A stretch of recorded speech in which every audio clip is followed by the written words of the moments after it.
अस्सलाम वेलकम है दोस्तों। आज की कहानी सुनकर आपको बहुत ही मज़ा आने वाला है। बढ़ते ही आज की अमेजिंग कहानी की जानी। मेरा नाम आलिया है, मेरी उम्र तकरीबन 20 साल है। मेरा ताल्लुक एक गांव से है, रंगत के लॉज से। मेरा रंग बहुत ज़्यादा सफ़ेद था, इसलिए अक्सर लोग मुझे पठानी समझते थे, लेकिन मैं पठानों से बिल्कुल भी नहीं थी। मेरा हुस्न इस कादर ज़्यादा था कि हर कोई मुझ में पर दीवाना हो जाए करता था। मेरा कद भी कुछ ज़्यादा ऊंचा नहीं था, मेरा कादर में आना था। मेरे जैसा मत भी काफ़ी ज़्यादा भारी हुई थी, उसकी वजह से लोग मेरी तरफ से ज़्यादा देखते थे। थोड़ा मोटा होने की वजह से मैं उम्र के लाश से ज्यादा बड़ी लगती थी। जब भी मैं बोलना शुरू करती, हर कोई मेरे मुंह की तरफ देखा था। मैं इतनी हसीन थी कि हर कोई मेरी तरफ देखा ही राहत था। मैं ज्यादातर घर में ही रहती थी और बाहर नहीं निकलते थी, क्योंकि मेरे घर वाले मुझे घर से बाहर निकालने ही नहीं कर लेते थे। मेरे अब्बू को भी इस बात की टेंशन लगी रहती थी, कहानी मेरे साथ कुछ गलत ना हो जाए। गली मोहल्ले के सब लोग मुझ में पर फिदा होते जा रहे थे और यही टेंशन मेरे आप को खाए जा रही थी। यही वजह थी मुझे भी उन सब बटन की टेंशन होने लगी थी। अब जब भी स्कूल जाती, स्कूल में भी मैं चुप रहा करती थी, किसी से बात तक नहीं करती थी। मेरी स्कूल में भी ज्यादा दोस्ती नहीं थी। यही वजह थी कि सब लोग मुझे बहुत ज्यादा शरीफ लड़की समझते थे। और वैसे भी मेरा ताल्लुक एक अच्छे घर आने से था। उसे वक्त में मैट्रिक में पद्धति थी जब मेरी 3 लड़कियों के साथ दोस्ती हो गई। वह लड़कियां ऐसी बातें करती थी कि जिसे सुनकर मेरा मुंह लाल सिर्फ हो जाए करता था। मुझे यंग थी कि वह इन बटन को सबके सामने डिस्कस कैसे कर लिया करती थी। मुझे भी आहिस्ता आहिस्ता उन्हीं चीज़ों की आदत होने लगी। मैं भी उन दोस्तों के साथ अब हर किम की बात कर लिया करती थी, लेकिन मुझे यह सब कुछ बिल्कुल ठीक नहीं गिर रहा था। ऐसी बातें करते हुए मुझे कुछ अजीब सा महसूस होता था। उधर मुझे अपनी फैमिली का भी बहुत ज़्यादा डर था, क्योंकि मेरी फैमिली खुलाआम यह बात करना पसंद नहीं करती थी। मेरे अब्बू वैसे भी एक काम से मुलाजिम थे, वो हमें बहुत मुश्किल से पढ़ा रहे थे और मैं नहीं चाहती थी कि मेरे अब्बू को घर जाकर मेरे बड़े में कोई भी ऐसी बात करें। वैसे भी मुझे पढ़ने लिखने का बहुत ज़्यादा शौक था, मैं इन हरकतों में नहीं पागना चाहती थी, लेकिन मेरी दोस्तों ने मुझे मजबूर कर दिया था। लेकिन फिर भी मैं अच्छे नंबरों से इम्तिहान पास कर लिया करती थी। यही वजह थी कि स्कूल की काफ़ी लड़कियों मुझे जुलूस हो जाए करती थी, लेकिन मेरी ऐसी नेचर ही नहीं थी। मैं चाहती थी कि मुझे किसी को भी कोई जिला शिकवा ना हो। दिन ऐसे ही गुजरते रहे और मैंने मैट्रिक का ध्यान पास कर लिया था, लेकिन मेरे अब्बू ने मुझे आगे पढ़ने से साफ इनकार कर दिया, क्योंकि मेरे अब्बू के पास मेरी पढ़ाई के लिए खर्चा उठाने के पैसे नहीं थे। लेकिन मैं कॉलेज में पढ़ना चाहती थी, क्योंकि कॉलेज के बारे में मैंने बहुत सारी बातें सुनी हुई थी। मेरी दोस्त ने भी बताया करती थी कि कॉलेज में तो बहुत ज़्यादा मज़ा आता है। वो लड़कियां तो कॉलेज जाने के लिए बहुत ही ज़्यादा जिद भी करती हैं, क्योंकि कॉलेज में बहुत अच्छे सजदा मिलते हैं और ज़िंदगी में बहुत कुछ सीखने को मिलता है। यही वजह थी मैं हर हाल में कॉलेज जाना चाहती थी, लेकिन मेरे अब्बा किसी भी सूरत में मानने के लिए राजी ही नहीं थे। मेरी एक सहेली ने तो मुझे यह भी बताया, अरे सुनो, लड़कियों वहाँ अक्साओं पर माँ मिट्टी हैं और उनसे दोस्ती भी कर लेती हैं ताकि उनको अच्छे नंबर मिल सके। दोस्त की ऐसी बात सुनकर मैं हैरान रह गई। मुझे यकीन ही नहीं ये रहा था कि कॉलेज में यह सब भी होता है। मेरा तो जासूस और ज़्यादा बढ़ाने लगा। अब तो मैंने पक्का फैसला कर लिया था कि मैं कॉलेज जाकर ही रहूंगी। घर आने के बाद मैंने रूप में अब्बू से जिद करना शुरू कर दी कि मुझे कॉलेज में पढ़ना है। वैसे भी मुझे कॉलेज की फ़ीस अदा नहीं करनी थी, क्योंकि मेरे नंबर बहुत ही ज़्यादा अच्छे थे। और जब ये बात मैंने अपने आप को बताई, मेरा आप भी बहुत ज़्यादा खुश हो गया और कॉलेज जाने के लिए राजी हो गया। मैं अभी बहुत ज़्यादा खुश हो गई थी, क्योंकि मेरे अब्बू ने कॉलेज जाने की इजाज़त दे दी थी। आज मेरा कॉलेज का पहले दिन था। मैं सफ़ेद वर्दी पहन कर गई थी, जो मुझ में पर बहुत ज़्यादा जच रही थी। मैं पहले सीट पर जाकर बैठ गई। सब बच्चे बहुत ज़्यादा फुरजोश दिखाई दे रहे थे। जैसे ही प्रोफेसर साहब क्लास में आए, मेरे साथ वाली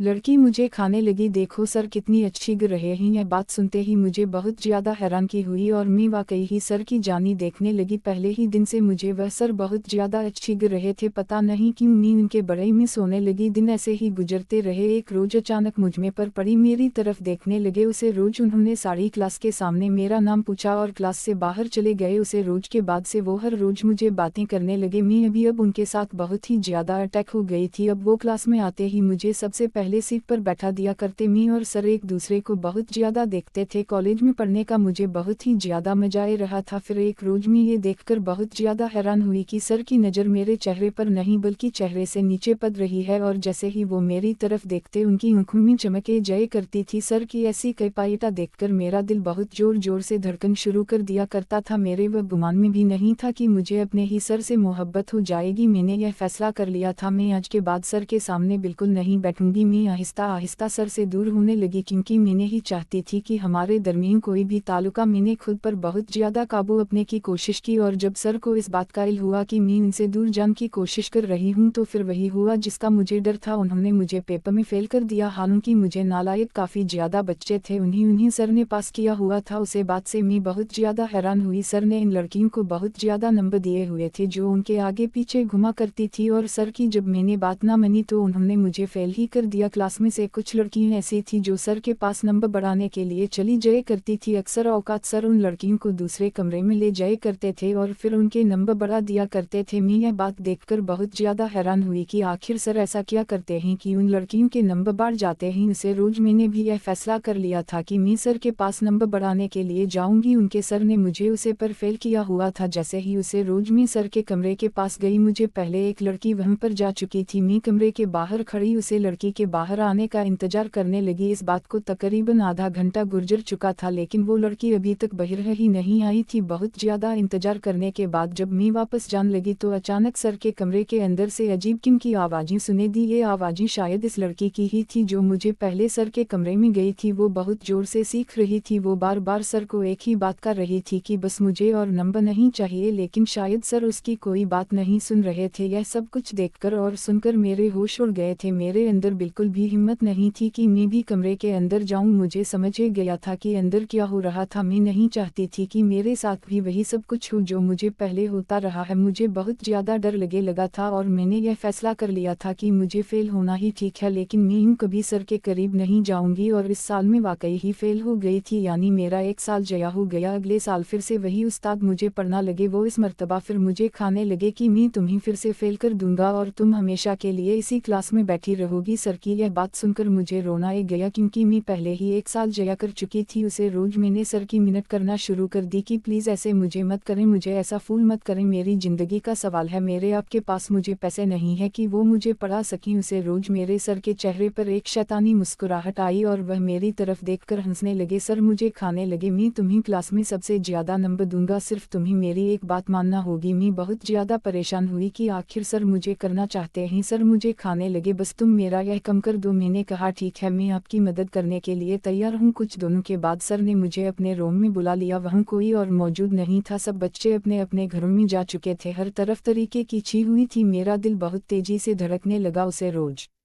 शर्म से खाने लगे, अगर पास होना चाहती हूँ ना तो मेरा साथ दो, लेकिन मैं ऐसा कुछ नहीं चाहती थी। उसे रोज भी मैं सर की सारी बातें समझ चुकी थी। मैंने साफ इनकार कर दिया था कि मैं कुछ भी साथ नहीं दूंगी, चाहे आप मुझे फेल कर दे। सर मुझे समझने लगे कि देखो तुम्हारा पहले ही एक और साल जय हो चुका है और अगर मैं उनकी बात मान गई तो मुझे क्लास में टॉप करवा देंगे, क्लास में मेरे सबसे ज़्यादा नंबर आएंगे। नंबरों की वजह से मुझे अच्छी जब भी मिल जाएगी। मैं सर की उन बटन के बड़े में सोने लगी, क्योंकि इसी में ही मेरा फ़ायदा था। लेकिन मुझे बहुत ज़्यादा डर भी रहा था, लेकिन मुझे बहुत ज़्यादा खौफ रहा था कि मेरे घर वालों का नाम खराब हो जाएगा। अब मुझे समझ रही थी कि बाकी लड़कियों के इतने अच्छे नंबर कैसे आते हैं। इसे रोज मैंने सर को इजाज़त दे दी थी कि मैं आपकी हर बात मानने के लिए तैयार हूँ। सर ने मुझे अपने पास कुर्सी पर बिठा लिया। काफ़ी देर तक वह मेरे साथ बातें करते रहे। वो मुझे बहुत चमकीली आंखों से देखने लगे। उनकी आंखों से आज कुछ और ही मालूम हो रहा था। सर मुझे खाने लगे, आज मुझे उनकी हर बात माननी है। मैंने सर से वादा कर लिया था कि मैं आपकी हर बात मानने के लिए तैयार हूँ। उसे रोज सर ने मुझे 1 घंटा अपना कम करवाया। सर मुझे बहुत ज़्यादा कुछ कौन नजर रहे थे, लेकिन मैं बहुत ज़्यादा थक गई थी। सर का मुंह भी पहले से ज़्यादा खुशबू और हो गया था, लेकिन मुझे अभी तक डर रहा था कि अगर किसी को उसे बात के बारे में पता चल गया तो मेरा क्या बनेगा। उधर सर अपने वादे पर बिल्कुल पूरा उतारे थे। उन्होंने मुझे पेरों में सबसे ज़्यादा नंबर दिए थे, क्योंकि नंबर देख के मैं इतनी ज़्यादा खुश हो गई थी कि मैं उसे दिन को भूल ही गई थी और मैं दोबारा ऐसे दिन याद भी नहीं करना चाहती थी। मेरी क्लास की लड़कियां भी बहुत ही ज़्यादा हैरान रह रही थी कि मैंने इतने ज़्यादा नंबर कैसे हासिल किया है, लेकिन कुछ लड़कियां यह बात अच्छी तरह से जानती थी। वह मेरी तरफ बहुत अजीब नज़रों से देखते थी, पर मैंने यह बहुत खुद से किसी को भी नहीं बताई। अब सर ने यही माहौल बना लिया था, लेकिन मुझे भी इन सब की आदत हो गई थी। अब मैंने सर को कभी इनकार नहीं किया था। सर के साथ साथ मैं भी बहुत ज़्यादा खुश रहने लगी थी। दोस्तों, कहानी अच्छी लगी हो तो चैनल को सब्सक्राइब करना मत भूलिएगा, ताकि हर आने वाली नई कहानी का नोटिफिकेशन आपको बहुत आसानी मिलता रहे। मस्जिद अच्छी स्टोरी के लिए कहानी को ज़्यादा से ज़्यादा शेयर करें और दुआ में याद रखिएगा। तब तक के लिए अल्लाह हाफिज।